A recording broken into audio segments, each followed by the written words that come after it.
നമസ്കാരം.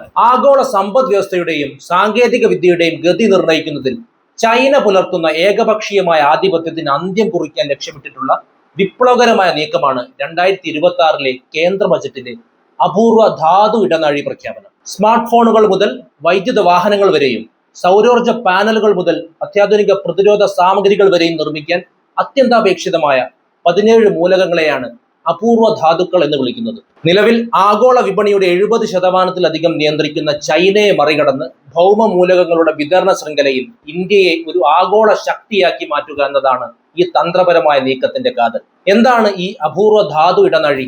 ഇക്കാര്യത്തിൽ കേരളത്തിന്റെ നേട്ടം എന്തൊക്കെയായിരിക്കും? നമുക്ക് വിശദമായി നോക്കാം. അത്യാധുനിക സാങ്കേതിക വിദ്യകൾ വികസിപ്പിക്കാൻ ഈ ധാതുക്കൾ ഇല്ലാതെ സാധിക്കില്ല എന്നതാണ് അപൂർവ ധാതു ഇടനാഴിയുടെ പ്രസക്തി വർദ്ധിപ്പിക്കുന്നത്.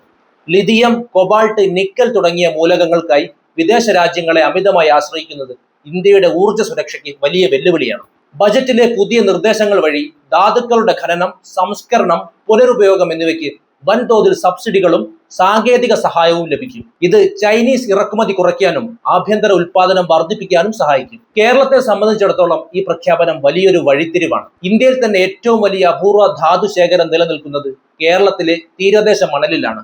മോണോസൈറ്റ് മണലിൽ നിന്ന് തോറിയവും മറ്റ് അപൂർവ മൂലകങ്ങളും വേർതിരിച്ചെടുക്കാനുള്ള വലിയ സാധ്യത കേരളത്തിനുണ്ട്. നീണ്ട കടൽ തീരവും നിലവിലുള്ള പൊതുമേഖലാ സ്ഥാപനങ്ങളായ IREL, KMML എന്നിവയുടെ സാന്നിധ്യവുമാണ് കേരളത്തെ ഈ ഇടനാഴിയിൽ നിർണായക കേന്ദ്രമാക്കുന്നത്. തീരദേശ ഖനനവും പരിസ്ഥിതി സൗഹൃദ സംസ്കരണവും ഏകോപിപ്പിച്ചാൽ കേരളത്തിന് വൻതോതിൽ നിക്ഷേപവും തൊഴിലവസരങ്ങളും ഇതിലൂടെ നേടിയെടുക്കാം. ഈ പദ്ധതി തുറന്നിടുന്ന സാധ്യതകൾ അനന്തമാണ്.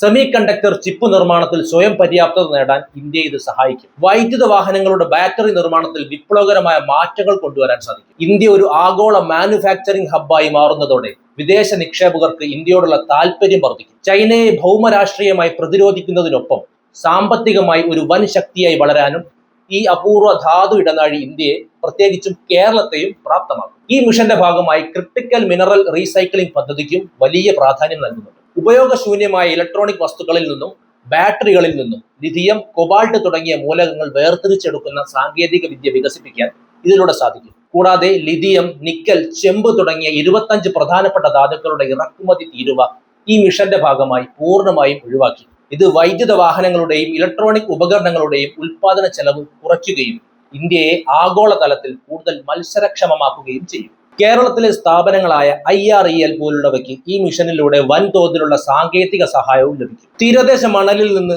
മൂലകങ്ങൾ വേർതിരിച്ചെടുക്കുന്നതിനായുള്ള അത്യാധുനിക ഹൈടെക് എക്സ്ട്രാക്ഷൻ ലാബുകൾ സ്ഥാപിക്കുന്നതിനും ബജറ്റിൽ നിർദ്ദേശമുണ്ട്. സ്വകാര്യ മേഖലയെ ഈ രംഗത്തേക്ക് ആകർഷിക്കുന്നതിനായി കൂടുതൽ ഖനന ബ്ലോക്കുകൾ ലേലം ചെയ്യാനും സർക്കാർ തീരുമാനിച്ചിട്ടുണ്ട്. ഇതോടെ പ്രതിരോധം, ബഹിരാകാശം, ഊർജം എന്നീ മേഖലകളിൽ ഇന്ത്യ ആരുടെയും സഹായമില്ലാതെ മുന്നേറുന്ന കാലം അതിവിദൂരമല്ല. ക്രിട്ടിക്കൽ മിനറൽ മിഷന്റെ ഭാഗമായി കേരളത്തിന് ലഭിക്കാവുന്ന ഏറ്റവും വലിയ നേട്ടം സംസ്ഥാനത്തെ പൊതുമേഖലാ സ്ഥാപനങ്ങളുടെ നവീകരണമാണ്.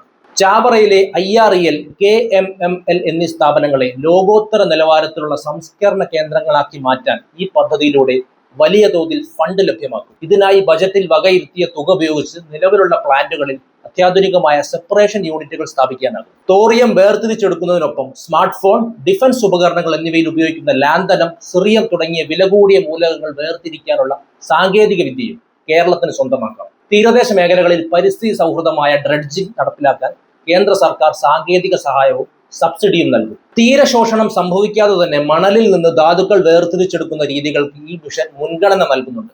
ഇത് മത്സ്യത്തൊഴിലാളികളുടെ ഉപജീവനത്തെ ബാധിക്കാതെ തന്നെ ഖനനം സാധ്യമാക്കും.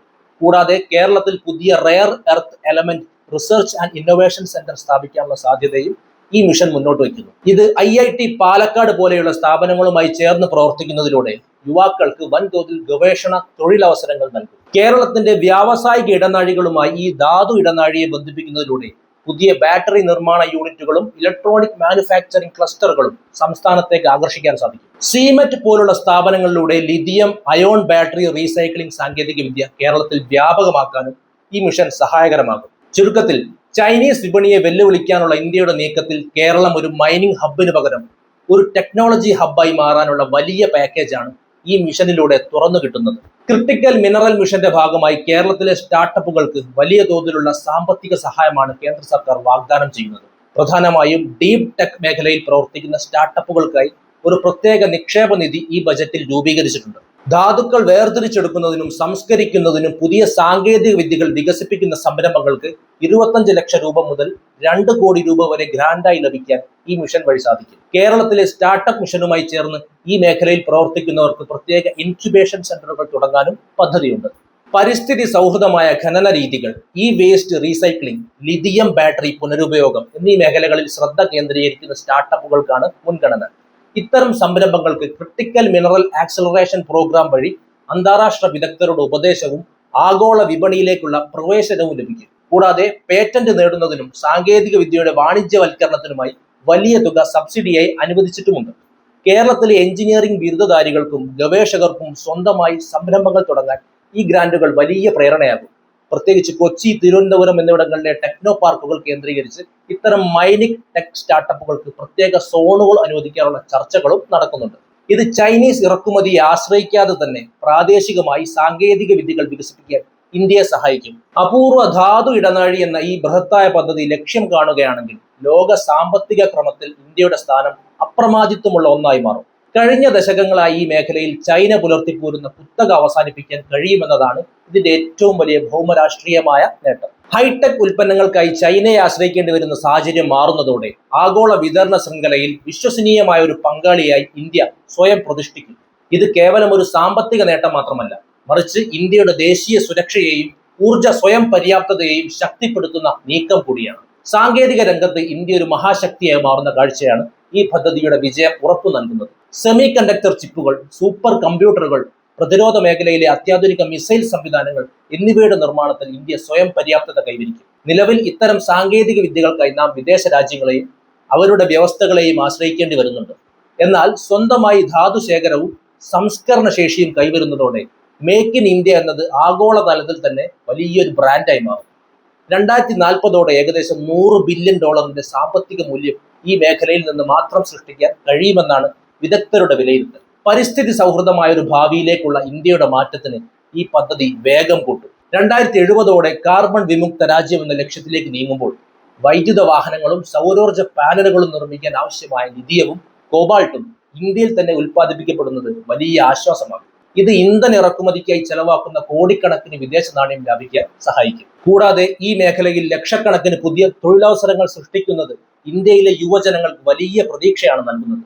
ഗവേഷണ രംഗത്തും വ്യവസായ രംഗത്തും ഇന്ത്യയുടെ യുവ പ്രതിഭകൾക്ക് ആഗോള നിലവാരത്തിലുള്ള അവസരങ്ങൾ സ്വന്തം നാട്ടിൽ തന്നെ ലഭ്യമാകും. കേരളത്തെ സംബന്ധിച്ചിടത്തോളം ഈ വിജയത്തിന്റെ പങ്ക് സംസ്ഥാനത്തിന്റെ സാമ്പത്തിക ഭൂപടത്തെ തന്നെ മാറ്റിവരയ്ക്കും. തീരദേശ മണലിൽ നിന്നുള്ള ധാതു സംസ്കരണം ശാസ്ത്രീയമായി നടപ്പിലാക്കുന്നതോടെ ഇന്ത്യയുടെ ധാതു തലസ്ഥാനമായി കേരളം മാറും.